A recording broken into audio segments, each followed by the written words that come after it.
सलाम, नमस्ते, सत श्री अकाल। मैं हूं रजा और आप देख रहे हैं रजाग्राफी की Russia Ukraine war update report. दोस्तों, आपको बता दूं कि नॉर्थ कोरिया खुल्लम खुल्ला, मैं आपको इस रिपोर्ट में बता ही चुका हूं कि नॉर्थ कोरिया खुलकर रशिया के साथ आ गया और रशिया ने भी ऐलान एक तरह से कर ही दिया है यूक्रेन के खिलाफ नॉर्थ कोरिया हमारे साथ है। मेरे दोस्तों, यहां तक बात तो ठीक थी, यूक्रेन इसी में ही बर्दाश्त नहीं कर पा रहा था चीज़ों को कि भाई नॉर्थ कोरिया की फौज जो है रूस के साथ लड़ रही है हमारे खिलाफ। अब नैले पर दहला ये हो गया है कि रशिया को नॉर्थ कोरिया ने अपनी KN-30 top most advance ballistic मिसाइलों में से ये मिसाइल सौंप दी है। यानी रशिया वो मिसाइलें नॉर्थ कोरिया की पहुंच चुकी है। इस वजह से आगे आने वाले समय में अब इस जंग में यूक्रेन की हालत और खस्ता हो सकती है। हजरात, यूक्रेन ने यह भी कहा है कि 8,500 से ज़्यादा यानी 8,500 नॉर्थ कोरिया के फौजी रूस ने तैनात कर दिए हैं और इसी तरह से लगभग 450-500 नॉर्थ कोरिया के ड्रोन ऑपरेटर फौज तैनात कर दी है रूस ने हमारे खिलाफ। भाई, रशिया ने एक खौफनाक काम किया है, यूक्रेन के शॉपिंग मॉल पर हमला किया है। ये उस हमले का वीडियो है। शॉपिंग मॉल में मिलिट्री तो होती नहीं है, तो पहले शॉपिंग मॉल पर एक ड्रोन जाकर टकराया। कुछ समय बाद पीछे से रूस का दूसरा ड्रोन आया और यूक्रेन के उसी मॉल पर जाकर हिट हो गया, जिसमें 15 यूक्रेन के आम बेचारे मासूम लोग मारे गए और 115 यूक्रेनियन बुरी तरह से घायल हो गए। हजरात, रूसी कार्टून है, बहुत फेमस है। इंडिया में तो हर घर में, जिस घर में बच्चे हैं, ये देखा जाता है। इस कार्टून का नाम है माशा एंड द बियर। मेरे दोस्तों, रशियन कार्टून है। यूक्रेन ने इसे अपने मुल्क में ये कहते हुए बैन कर दिया है कि इस कार्टून के जरिए रशिया अपना प्रोपेगेंडा फैला रहा है। यूक्रेन के राष्ट्रपति ज़ेलेंस्की ने एलन मस्क से रिक्वेस्ट किया है कि आप हमें परमिशन दे दिए ताकि हम ड्रोन का इस्तेमाल कर सकें रूस के काफ़ी अंदर तक हमला करने के लिए। आपकी स्टारलिंक डिवाइस को ड्रोन पर लगाकर, यानी ऐसा कोई डिवाइस है स्टारलिंक का जिसे हथियारों में इस्तेमाल किया जा सकता है सटीक हमला करने के लिए। हजरात, परमिशन मांगी है एलन मस्क से यूक्रेन ने, लेकिन फिलहाल तक एलन मस्क ने कोई भी जवाब नहीं दिया है। अच्छा, जो जवाब नहीं दिया है एलन मस्क ने, परमिशन जो नहीं दी है, उसकी वजह यह भी है कि ये रही रिपोर्ट डोनाल्ड ट्रंप की। डोनाल्ड ट्रंप का स्टेटमेंट आया है और कहा है कि स्टारलिंक के किसी भी डिवाइस का इस्तेमाल रूस पर हमला करने के लिए नहीं होना चाहिए, क्योंकि स्टारलिंक जाहिर सी बात है अमेरिकन है, तो रशिया इस वक्त बहुत करीब है। डोनाल्ड ट्रंप डायरेक्ट पुतिन से बात करते हैं, तो अमेरिका के राष्ट्रपति डोनाल्ड ट्रंप किसी भी हालत में नहीं चाहते हैं कि व्लादिमीर पुतिन अमेरिका से नाराज हो। रशिया का एक इलाका है, शहर है पर्म नाम से। उस पर्म के अंदर रूस की एक ऑयल रिफाइनरी थी जो जैसे तैसे काम कर रही थी। यूक्रेन ने सीधा उस ऑयल रिफाइनरी को उड़ा दिया है। ऑयल रिफाइनरी जल चुकी है, बंद हो चुकी है।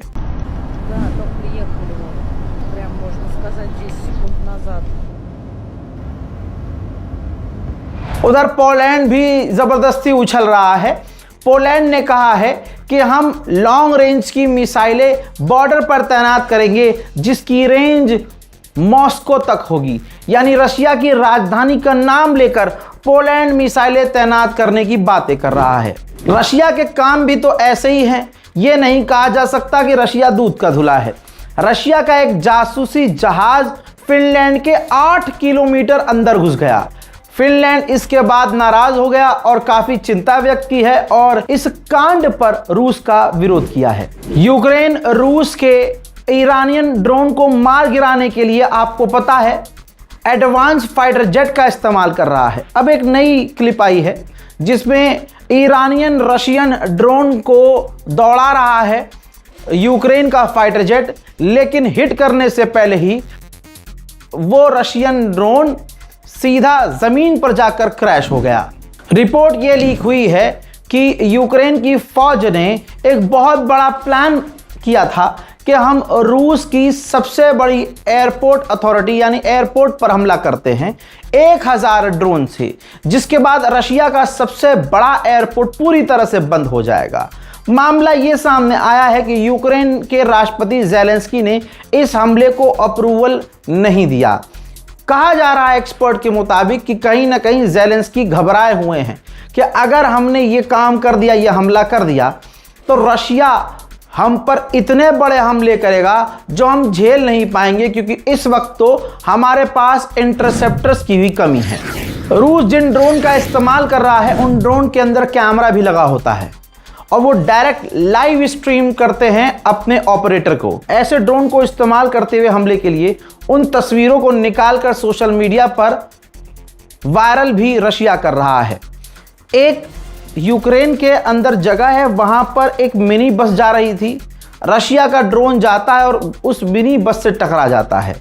अब उसी ड्रोन से रिकॉर्ड हुआ वो फुटेज आपके सामने रख रहा हूं। भाई साहब, 10 साल बाद ऐसा हुआ है कि पहली बार रशिया के एयरक्राफ्ट कैरियर और युद्धपोत मेडिटेरियन सी से निकल चुके हैं और वो अपने ही इलाकों में आसपास अपने टैंकरों को बचाने के लिए तैनात हैं। जहां जहां रूस के एयरक्राफ्ट कैरियर और युद्धपोत इंटरनेशनल वाटर में तैनात हुआ करते थे, 10 साल बाद वो वहां से निकलकर अपने ही देश के करीब समुद्री इलाकों में तैनात हैं। उधर जर्मनी भी पूरी तरह से अमेरिका को खुश करने की चाहत में रहता है और रशिया से चिढ़ता है।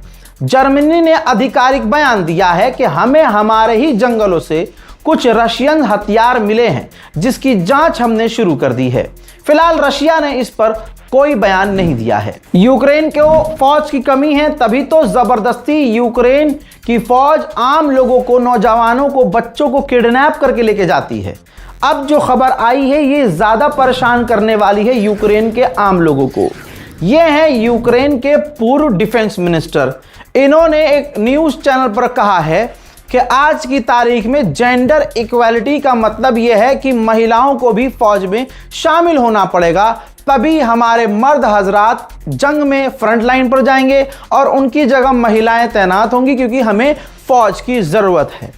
तो अगर जेंडर इक्वालिटी को आप मानते हैं तो इजराइल की तरह जो इजरायली महिला हैं वो भी फौज में भर्ती होती हैं, मेल भी भर्ती होते हैं, तो हमें भी ये काम करना होगा। इससे ये होगा कि यूक्रेन की दोस्तों महिलाएं जो हैं अब खतरे में आ चुकी हैं। अब हो सकता है उन्हें भी ज़बरदस्ती किडनैप करके कुछ दिन बाद हम देखें यूक्रेन के फौजी उन्हें फौज में भर्ती करने के लिए लेकर जाएं। यूक्रेन के राष्ट्रपति ज़ेलेंस्की काफ़ी परेशान हैं। उन्होंने अपने ताज़ा बयान में कहा है कि ये जंग और महंगी हो गई है। जाहिर सी बात है, हमें हथियारों की कमी भी है, हथियार लेने भी है, सो हमें और भी पैसों की ज़रूरत है। भले ही यूक्रेन कितना भी परेशान हो, रूस पर हमला करने से पीछे नहीं है। रूस की एक और रिफाइनरी पर यूक्रेन ने हमला किया है।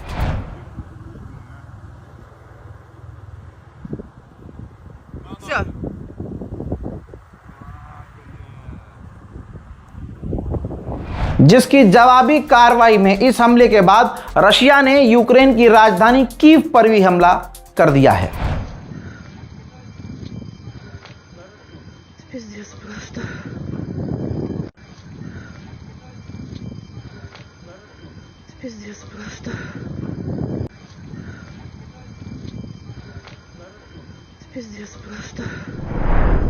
रोमानिया ने एक अननोन ड्रोन को अपने गैस प्रोजेक्ट के करीब, यानी जहां वो गैस प्रोड्यूस करता है उसके करीब डिस्ट्रॉय किया है और सीधा इल्जाम लगा दिया है कि यह ड्रोन रूस का था। पहली बार रशिया की सरकार ने माना है कि हमारे मुल्क में गैसोलीन तेजी से खत्म हो रही है। यूक्रेन ने अपने आधिकारिक बयान में बताया है कि अब तक हमने रशिया के 2,40,000 फौजियों को कत्ल कर दिया है। वही अभी थोड़ी देर पहले जो जिक्र किया था, ये यूक्रेन की तस्वीर है।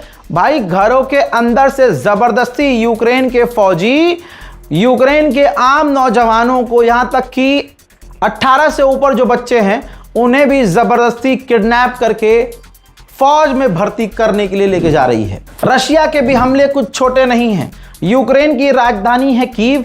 कीव में यूक्रेन का जो ऑयल डिपो था काफी बड़ा, रूस ने मिसाइल हमला करके सब कुछ तहस नहस कर दिया है।